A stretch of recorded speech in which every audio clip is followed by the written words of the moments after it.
백두산은 우리 민족의 성산입니다. 환웅이 하늘에서 백두산으로 내려왔기 때문에 우리 민족의 발상지라고 생각합니다. 대한민국은 백두산 천지와 주변의 16개 봉우리들을 모두 우리 영토로 간주합니다. 현재 백두산은 북한과 중국의 영토입니다. 천지는 북한과 중국이 절반씩 나누어 가졌습니다. 백두산 전체를 보면 남동쪽의 4분의 1만 북한 땅이고 나머지는 중국이 차지하고 있습니다. 이렇게 된 데에는 18세기 초부터 20세기 중반에 이르기까지 우리나라와 중국, 일본의 관계가 얽혀 있습니다. 926년 발해가 멸망한 후에 백두산은 고려의 영토가 아니었습니다. 백두산과 두만강 근처에는 여진족이 살았습니다. 조선 초기에 여진족을 쫓아내고 두만강까지 영토를 확장했습니다. 조선 건국 초에는 나라에서 제사를 지내는 산천에 백두산이 포함되어 있었습니다. 그런데 세종 19년에 조선의 영토에 있지 않다는 이유로 백두산을 제사 대상에서 제외했습니다. 여진족의 후예인 만주족의 청나라가 1644년에 중국 대륙을 차지했습니다. 청나라가 봉금 정책을 펴는 바람에 두만강 북쪽은 사람들이 거주하지 않는 빈 땅이 되었습니다. 만주로 통하는 지점에 긴 울타리를 치고 한족의 이주를 막았습니다. 백두산 영유권에 관심을 갖기 시작했던 것은 18세기 초였습니다. 조선과 청나라 사이에 백두산과 두만강 북쪽의 국경선을 확정짓는 문제가 발생했기 때문입니다. 국경지대에 살고 있던 조선인들이 산삼을 캐고 사냥을 하기 위해 두만강 건너 봉금 지역을 들락거렸습니다. 이런 문제가 두 나라의 외교 현안으로 떠올랐고 양국의 국경선을 확정짓는 백두산 정계비 설치로 이어졌습니다. 백두산은 만주족에게도 중요한 곳이었습니다. 만주족의 기원 신화가 백두산과 관련되어 있었으므로 청나라는 백두산을 성스러운 산으로 여겼습니다. 강희제는 조선인들의 침범을 막기 위해 국경선을 확정해야 한다고 생각했습니다. 청나라는 1712년에 국경 확정 문제를 합의하자는 문서를 조선 정부에 보냈습니다. 같은 해에 조선과 청나라의 관리가 만나서 백두산 정계비를 세웠습니다. 백두산 정계비에는 청나라와 조선의 경계가 서쪽은 압록강, 동쪽은 토문강이다라는 내용을 적어 놓았습니다. 문제는 정계비의 위치입니다. 정계비가 백두산 동남쪽 4km 지점에 세워졌기 때문에 정계비를 중심으로 백두산 정상과 천지는 청나라 땅이 되었습니다. 정계비 서쪽에는 압록강의 발원지가 있습니다. 압록강 남쪽은 조선 땅, 북쪽은 청나라 땅이 되었습니다. 정계비 동쪽에는 물이 흐르는 곳이 없었고 좀 떨어진 곳에 샘들이 있어도 물길이 복잡했습니다. 물길이 흐르다가 땅 속으로 들어가는 바람에 물길이 끊어지는 복류천이었기 때문입니다.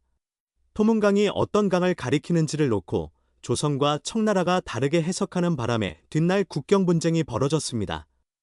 토문강을 둘러싼 논란은 간도 영유권이 걸린 문제였지만 백두산 영유권과는 무관했습니다. 토문강을 숭화강 지류라고 봐도 백두산 정상과 천지는 조선이 아니라 청나라 영토로 인정되기 때문입니다. 국경협상이 결렬되는 바람에 간도 영유권 문제는 그 뒤로도 해결되지 않고 있었습니다. 그러다가 일본이 1905년에 을사조약을 맺고 대한제국의 외교권을 빼앗았습니다. 일본은 1909년에 청나라와 간도협약을 체결해 백두산 정계비를 기점으로 두만강을 국경선으로 삼았습니다. 일본이 남만주의 철도 부설권을 얻는 대가로 간도에 대한 청나라의 영유권을 인정했던 것입니다. 간도협약은 정계비 서글수 두만강을 경계선으로 삼는다는 내용을 담고 있었습니다. 백두산 천지와 그 주변에 있는 16개 봉우리가 모두 청나라에 속하는 것으로 인정되었습니다.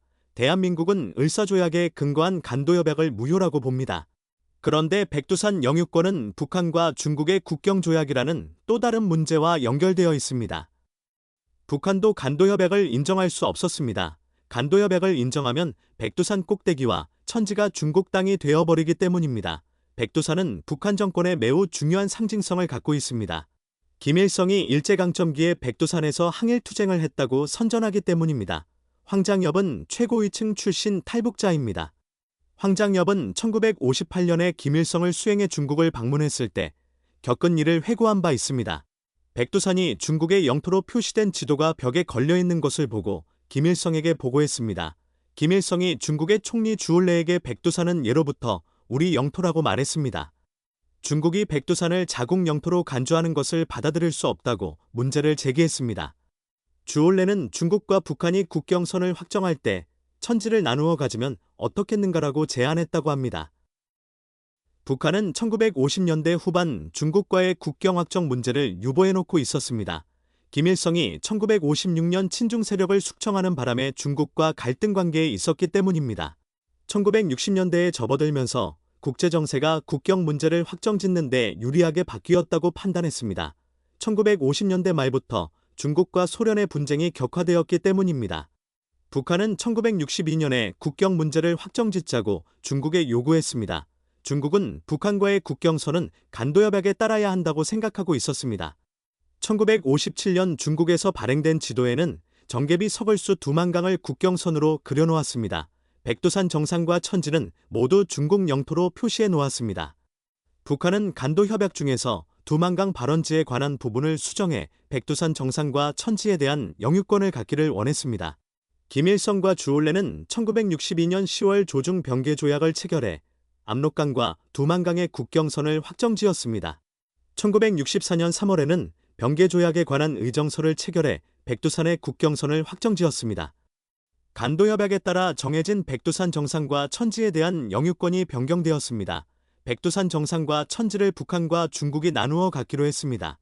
2,500m 이상 백두산 봉우리 16개 중 9개가 북한 땅, 7개가 중국 땅이 되었습니다.